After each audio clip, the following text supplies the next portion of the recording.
निगम नेति शिव ध्यान न पावा, माया मृग पाछे सो धावा। लखनलाल जी से कहा, लक्ष्मण तुम जानकी की रखवाली करना, मैं इस मृग का वध करके इसकी खाल लेकर आता हूं। क्या भगवान जानते नहीं थे कि सोने का मृग होता नहीं? जानते थे ना। लेकिन संसार को समझाने के लिए, मैं ब्रह्म हूं, फिर भी माया मुझे भी भ्रमित कर सकती है, तो तुम सामान्य जगत के प्राणी किस खेत की मूली हो। भगवान चले, निगम नेति शिव ध्यान न पावा, माया मृग पाछे सो धावा। शिव जिनको ध्यान दृष्टि में प्राप्त नहीं कर सकते, आज वो भगवान माया रूपी मृग के पीछे भागने लगे। कभी प्रकट होता, कभी छुप जाता, बहुत दूर ले जाकर भगवान को चलते चलते दूर ले गया। भगवान ने कान तक प्रत्यंचा खींची, जब उसको तीर छोड़ा उसके लिए, तो छाती में जाके तीर लगी, घायल होकर गिर पड़ा। पहले लक्ष्मण जी का नाम लेने लगा, हाँ लक्ष्मण। बाद में धीरे से मन में श्री राम बोलता, क्योंकि स्वामी को भी तो उसने वचन दे रखा है ना, जाते जाते स्वामी का कार्य भी सार्थक करना है। प्राण छोड़ते समय अपना वास्तविक स्वरूप ले लिया, राम जी ने उसे मुक्ति प्रदान कर दी। उधर जब आरत गिरा, दुख भरी आवाज सुनी मां जानकी ने, तो लखनलाल जी से कहा कि जाओ, लगता है भाई पर बहुत कठिन संकट है। लखनलाल जी ने बहुत समझाया। देखो यहां पर बड़ी सुंदर बात है। लखनलाल जी ने कहा, मां इस धराधाम में, इस सृष्टि में कोई ऐसा व्यक्तित्व नहीं जो हमारे राम जी को कोई घायल कर सके या घात दे सके, जिसके केवल भ्रकुटी विलास मात्र से सृष्टि लय हो जाती है और सृष्टि सृजित हो जाते हैं, उनको कोई निशाचर कोई घायल कर सके ऐसा संभव नहीं है। लेकिन मर्म वचन जब सीता बोला, गोस्वामी जी ने तो मर्म वचन की कोई व्याख्या नहीं करी है, लेकिन अन्य रामायणों में बहुत विस्तार से चर्चा आती है। सीता जी ने बहुत कठोर वचन बोला है लखनलाल जी को, मैं बताना उचित नहीं समझता यहां पर।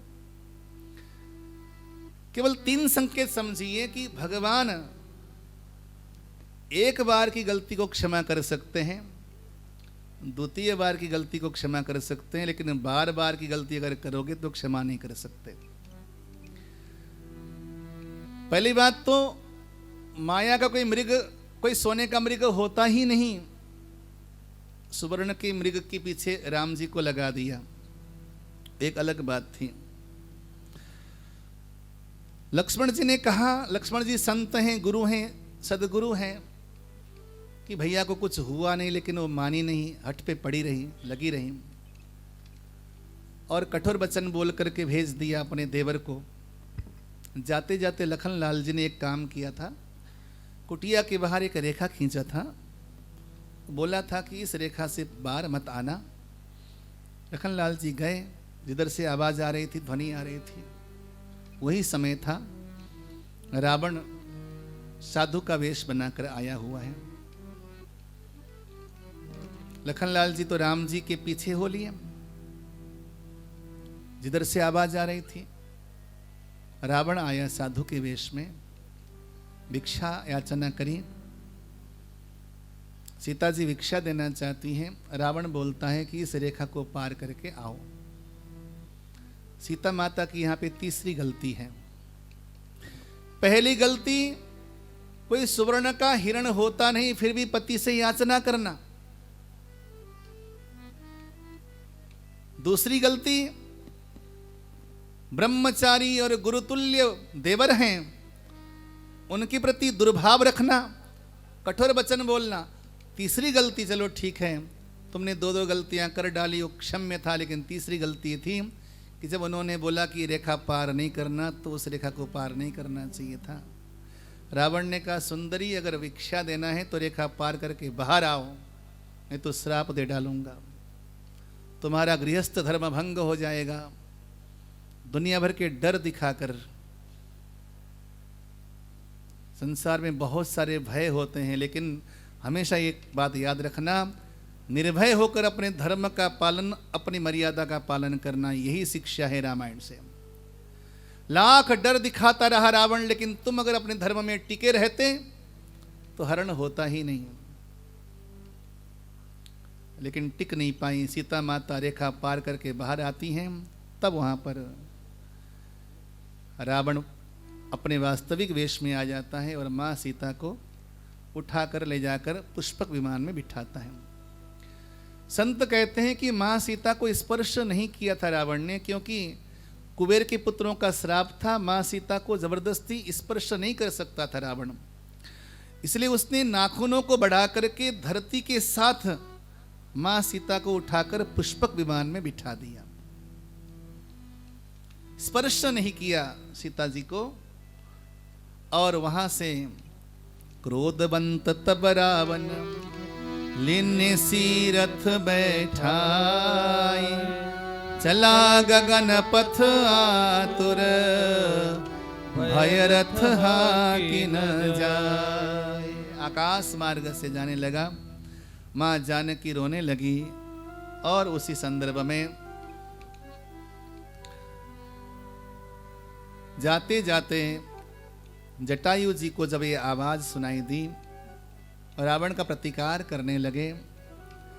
जटायु का पंख काट दिया रावण ने। धरती पर धराशायी हो गए जटायु जी महाराज। और वहां से लेकर जाते जाते किष्किंधा में अपने आभूषणों को गिराया मां सीता ने, और रावण ने ले जाकर अशोक वाटिका में मां जानकी को रखा अपहरण करके।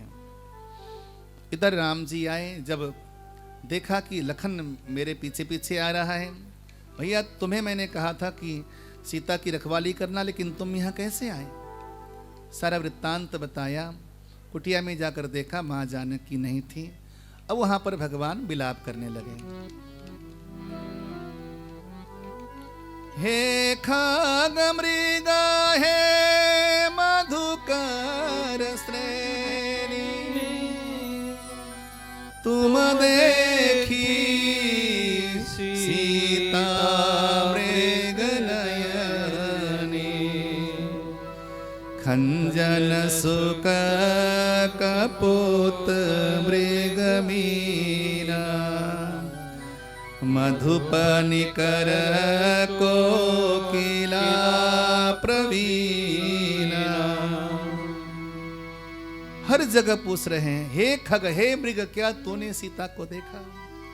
हे मधुकर, हे तोता, हे कबूतर, हे हिरण, हे मछली, हे भ्रमर, हे कोयल, हे कुंद, हे अनार, हे कमल, क्या तूने सीता को देखा?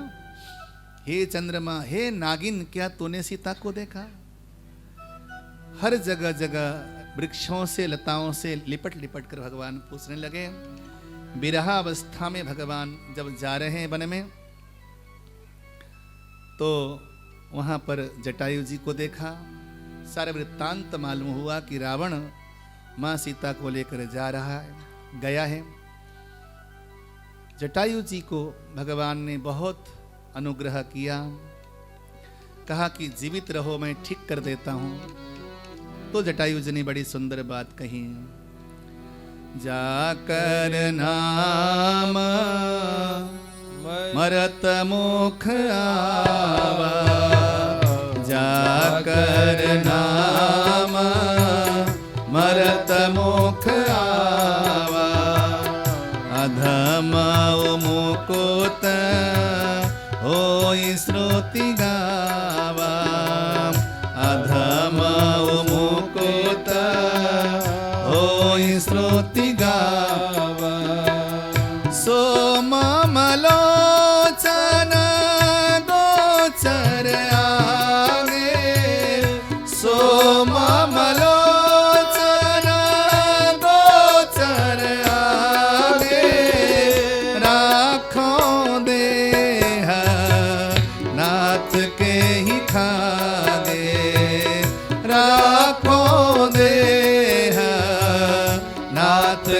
ही खागे। श्रुतियां कहती हैं कि जिनका नाम मरते समय मुंह में आ जाए तो उसको मुक्ति मिल जाती है। आज ओ भगवान मेरे आंखों के सामने हैं, फिर भी मैं अपने तन को रखूं, धारण करूं, किस लिए प्रभु? अब जीवन जीने की चाह नहीं। भगवान ने कहा दूसरों के उपकार के लिए जो अपने प्राणों को न्यौछावर करते हैं, संसार में उनके लिए कोई दुर्लभ नहीं। आपको मैं अपना परम पद प्रदान करता हूँ। हे तात, आप स्वर्ग जाना तो कभी ये पिताजी को न कहना कि सीता का अपहरण हो चुका है। अगर मैं दशरथ का पुत्र हूं तो मैं प्रण करता हूं, रावण अपने अपने खानदान के साथ जाकर कहेगा कि मैंने क्या अपराध किया था। आप मत कहना, पिताजी दुखी हो जाएंगे। इधर राम जी ने अपना सारूप्य मुक्ति प्रदान किया जटायु जी महाराज को। भगवान की वंदना करते हुए जटायु जी वहाँ से भगवान के परम धाम की ओर प्रस्थान करते हैं और भगवान वहाँ से आगे बढ़े तो माँ शबरी के आश्रम में पहुँचे। शबरी माँ प्रतीक्षा कर रही हैं भगवान की अगवानी की। रोज झाड़ू बुहारती, रोज कुटिया सजाती संवारती, राम जी के लिए कंद मूल फल लाकर रखती। रोज भगवान आएंगे, अवश्य आएंगे, इसी प्रतीक्षा में रहती। आज शबरी की कुटिया में भगवान पधारे हैं। जब देखा है शबरी ने तो आज अद्भुत आनंद की अनुभूति हुई।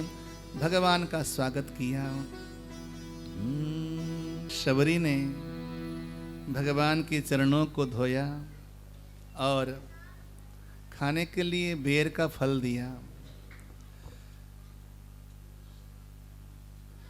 कहा जाता है कि बेर का फल कुपथ्य होता है, जल्दी पचता नहीं है। बोलो जय श्री राम। जय श्री राम। और उसमें भी कच्चा बेर तो एकदम विषतुल्य होता है। लेकिन शास्त्र कहते हैं, संत कहते हैं कि भगवान तो जो है ना, दुनिया में सबसे निकृष्ट से निकृष्ट वस्तु भी स्वीकार करेगा, बस देने वाले के मन में भाव प्रेम का होना चाहिए। भगवान ने प्रेम से खाया और शबरी को अपनी अविरल भक्ति प्रदान करी। वहाँ पर नवदा भक्ति का बड़ा सुंदर विवेचन किया है। क्योंकि हमने आज सुंदरकांड संपूर्ण करना है, इसलिए ज़्यादा विस्तार में नहीं जाऊंगा। भगवान ने नवदा भक्ति का बड़ा सुंदर विवेचन किया है। पहली भक्ति है संतों का संग करना, दूसरी भक्ति है भगवान की कथा सुनना, गुरु के चरणों की सेवा तीसरी भक्ति है, और भगवान की महिमा का गुणगान करना ये चौथी भक्ति है। भगवान के मंत्र का जाप करना ये पांचवी भक्ति है। दम त्याग करके सुंदर स्वभाव के साथ निरंतर सत्कर्म करना ये छठी भक्ति है। मेरी तरह सारे संसार में मुझको देखना, संसार में सभी जगह मेरा दर्शन करना ये सातवीं भक्ति है। और जो मिला उसमें संतोष रख करके भगवान का भजन करते रहना ये आठवीं भक्ति है। और सरल होकर, सीधे होकर, अभी चर्चा चल रही थी, हमारे बच्चे बड़े सीधे हैं।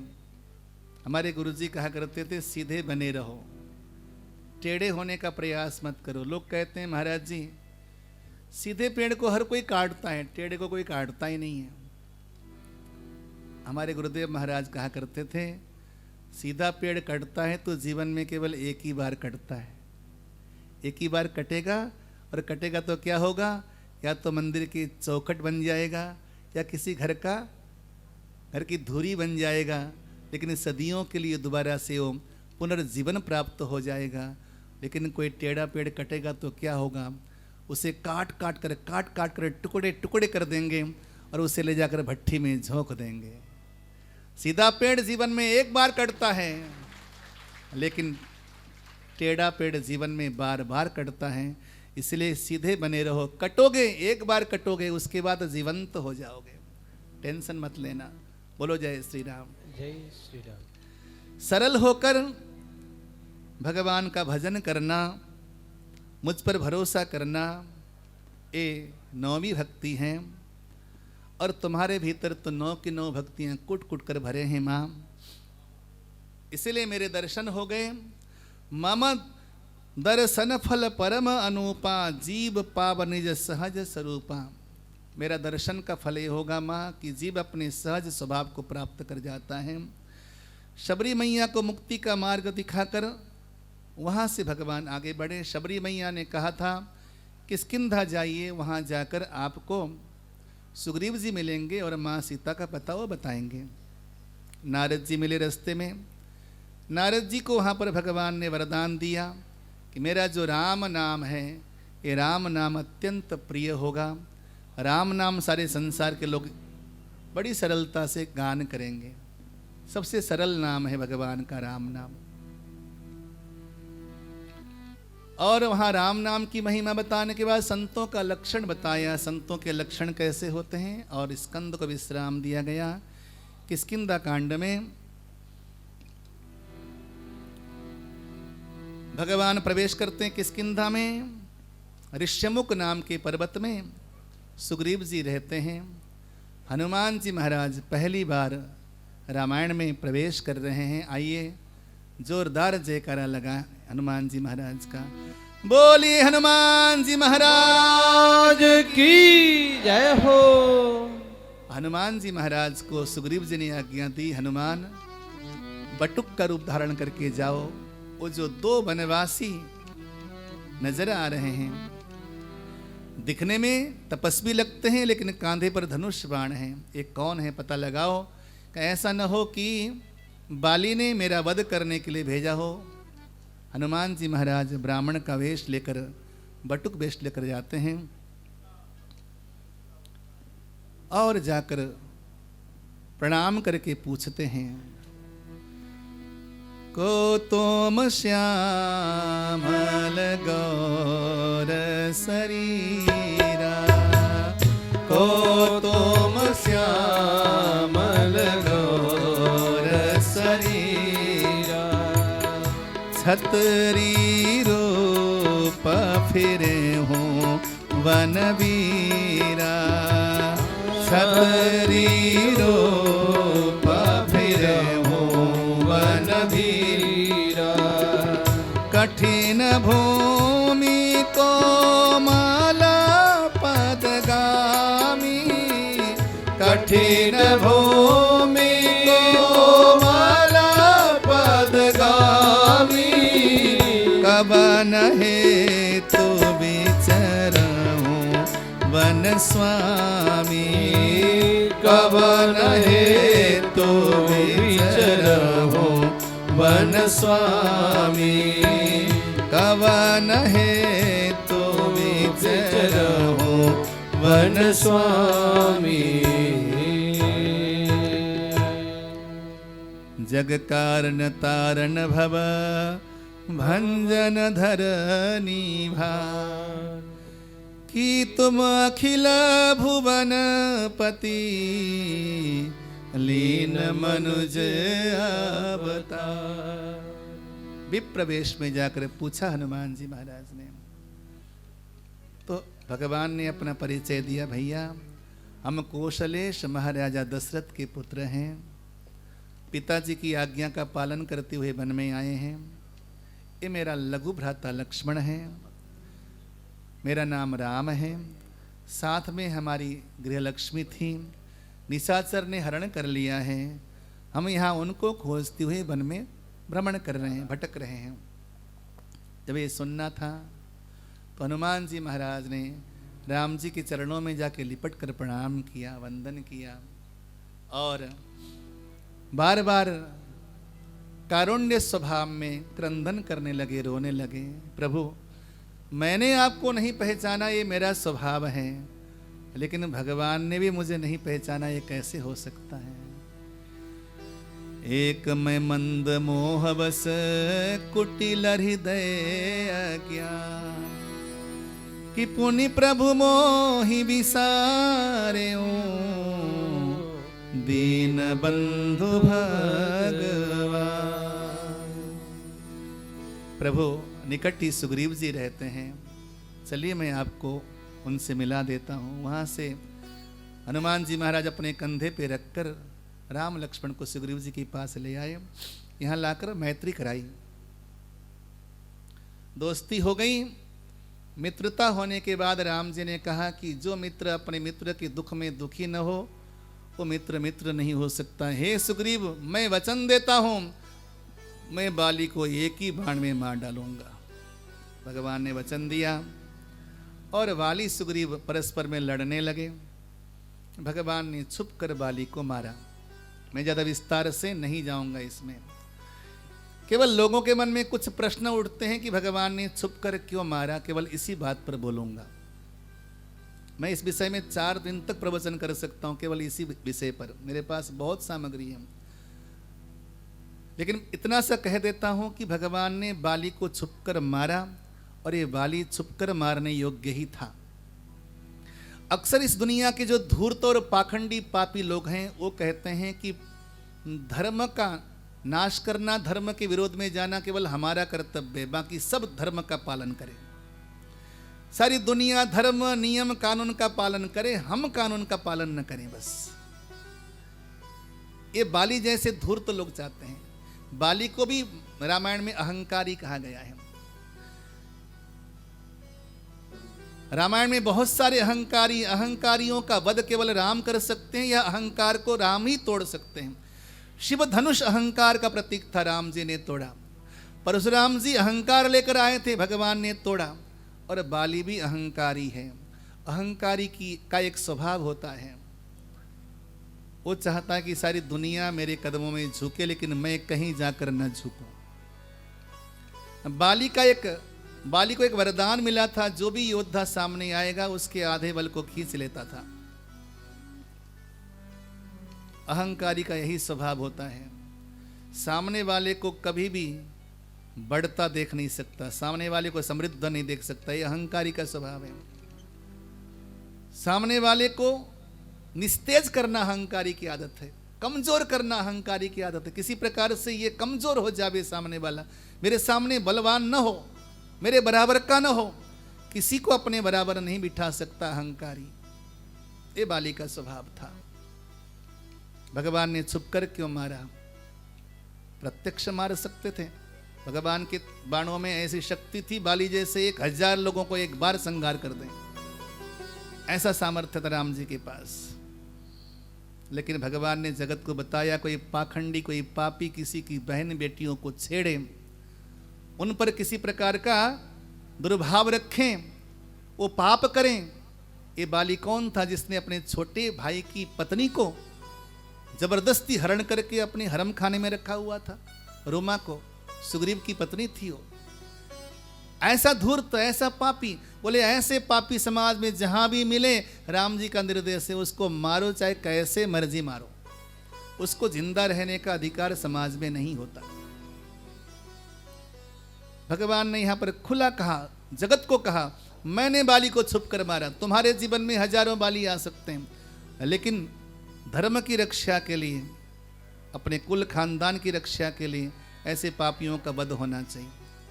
कल मेरे पास एक माँ का फोन आया, उसकी लड़की, बेटा ने एक सिंगल लड़की, बहुत अच्छी लड़की, उसको विधर्मी ने फंसा दिया। आज फिर उसका फोन आया कि घर छोड़ के चली गई बिटिया। जिन माँ बाप के लिए केवल एक बिटिया सहारा थी, विचार कर लो कि वो बिटिया घर छोड़कर विधर्मी व्यक्ति के पास गई, किसी मुसलमान के पास गई। पढ़ी लिखी लड़की, समझदार लड़की। क्या पागलपन में जी रहे हैं लोग। माँ बाप से बढ़कर कोई अपना हो सकता है दुनिया में? उसने 2-4 चिकनी चुपड़ी बातें कर दी, मीठी मीठी बातें कर दी, पिघल गई, उसके पीछे हो लिया। क्या माँ बाप के जीवन भर की साधना व्यर्थ हो गई, सब निरर्थक हो गया? माँ बाप की इज्जत, खानदान की इज्जत, कुछ भी तो नहीं छोड़ा उसने। आज उस माँ ने रोती हुई, बहुत रोई। फोन में मैं आ रहा था, सुंदरकांड पाठ करके कहीं से बातें हुई उनसे। मैं तो सांत्वना ही दे सकता हूं, लेकिन भगवान राम कहते हैं ऐसे विधर्मी जहां मिलते हैं उनको कठोर दंड मिलना चाहिए, कठिन से कठिन दंड मिलना चाहिए। जो हमारे घर की बहन बेटियों के प्रति दुर्भाव रखते हैं, उनको जीवित रहने का अधिकार बिल्कुल नहीं है। मुझे बड़ा अच्छा लगा, दक्षिण में किसी 4 दरिंदों ने मिलकर एक बिटिया का बलात्कार किया था, वहां के पुलिस बल ने उसको वहीं पर शूट कर दिया। ये होना चाहिए, ताकि आगे इस प्रकार के कुकृत्य करने से पहले 100 बार सोचे आदमी। जितना कठोर दंड होगा उतना ही समाज में न्याय व्यवस्था मजबूत होगी। तभी आज उत्तर प्रदेश जो है अपराधियों से मुक्त हो रहा, क्योंकि वहां पर कठोर दंड व्यवस्था है। यदि दंड व्यवस्था मजबूत नहीं होगी तो अपराधियों को मौका मिलेगा। हमारे देश में कानून ऐसा बनाया गया कि अपराधी को निकलने के 100 मार्ग हैं।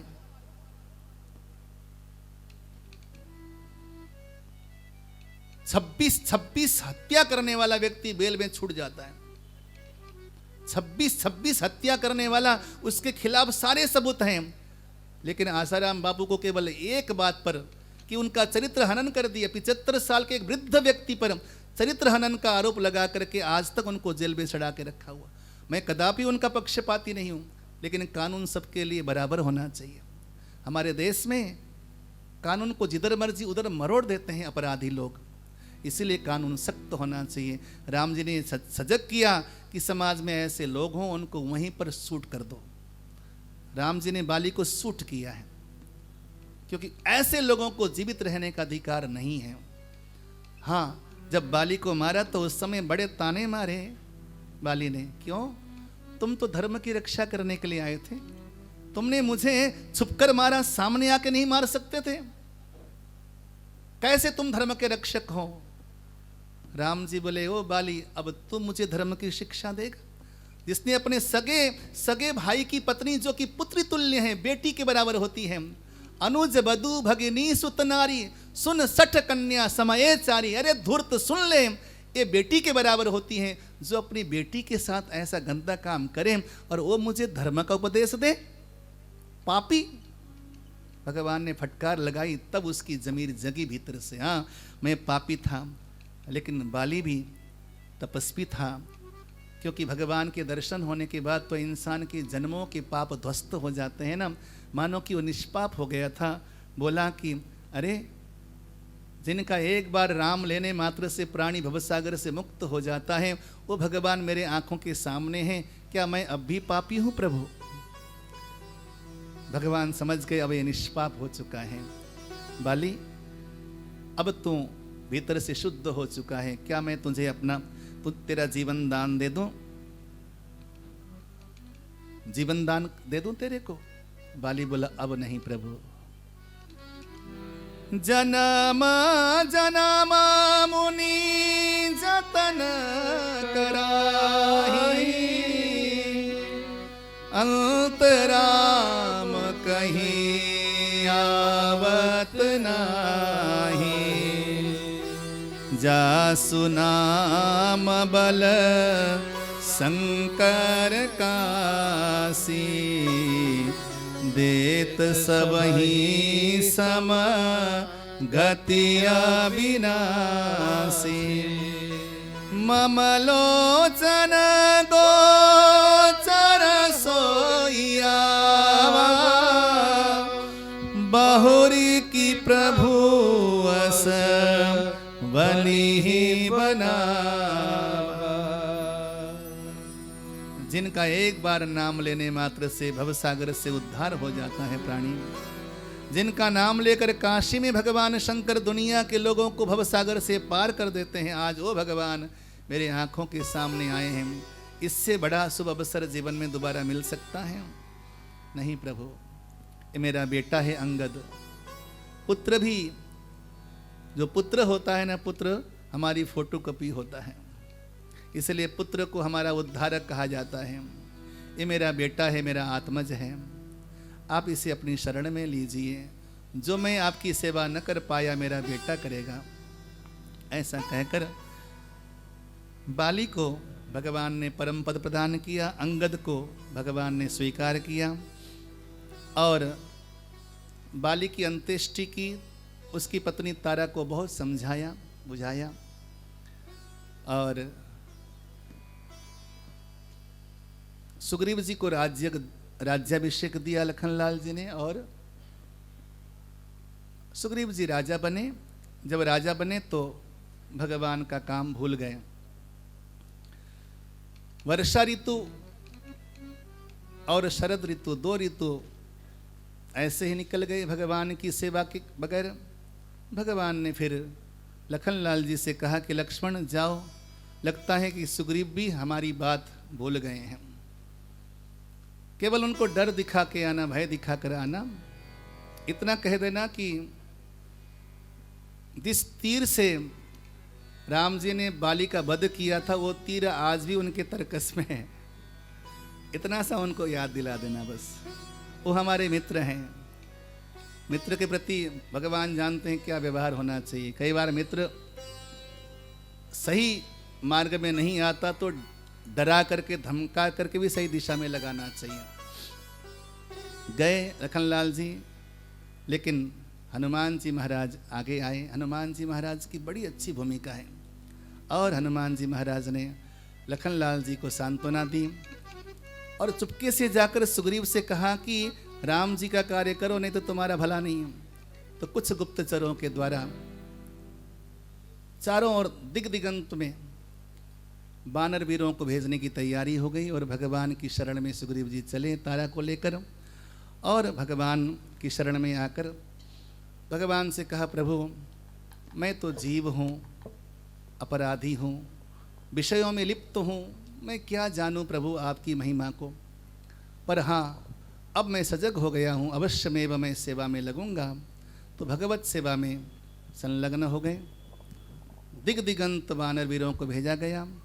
दक्षिण दिशा की ओर हनुमान जी महाराज को, जामवंत को, नल नील को और अंगद जी को दक्षिण दिशा की ओर प्रस्तुत किया। भेजते भेजते वहाँ पर राम जी के पास अंगूठी थी। उस अंगूठी को, जो राम नाम मुद्रित अंगूठी है, वो प्रदान किया हनुमान जी महाराज को, क्योंकि भगवान जानते हैं कि हनुमान जी ही हमारा कार्य सफल कर सकते हैं, सिद्ध कर सकते हैं।